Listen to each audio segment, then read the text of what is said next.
how do you protect the organization knowing that you have to do security for business operations? Businesses need things. You mentioned it in this, and I wanted to pull that thread. Businesses ask you to do something because it's good for their operations, it's good for their revenue.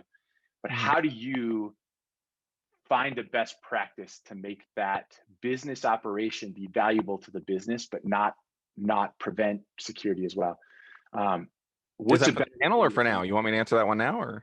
I want a quick answer for that. I know Sure. that's not super quick, but I can probably find a better way to ask it to No, no, kind of. no. I think I have a good answer for it, and I'm actually going to steal something that Michael Santarcangelo said a long time ago. He was regular on Pulse Security Weekly, and it's an example I use in my class. And the way that you do it is you learn when the company wants to take this risk, what is the reward? And you heard me say that part, but then the follow up to that is if you say yes, if okay, I now understand that if we take this chance, it's a huge business enabler.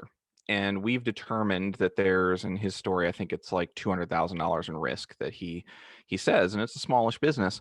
And when he says the $200,000 in risk, he gets really upset about it when the owner says, "Yeah, we're going to do it." He's like, "Didn't you just hear me? I had $200,000 in risk." And he goes, "Yeah, but you didn't ask me how much money I was going to make."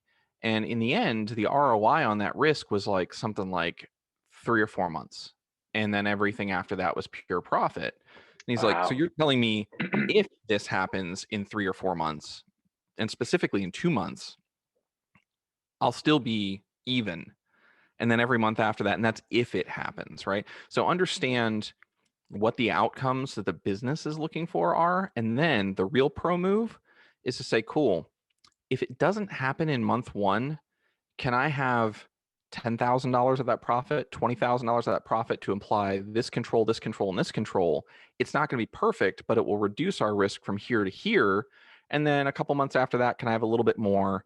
And then we'll get rid of all of it. And because those leaders are risk takers, they go, yeah, that's hedging my bets. Absolutely. Let's do it. Then you get what you want. When you really dig your heels in and say, we can't do this until whenever, you don't have a paycheck if the company is not making money. Let's be clear, there's nothing to secure. Right. So, that's the thing is Okay. work that negotiation.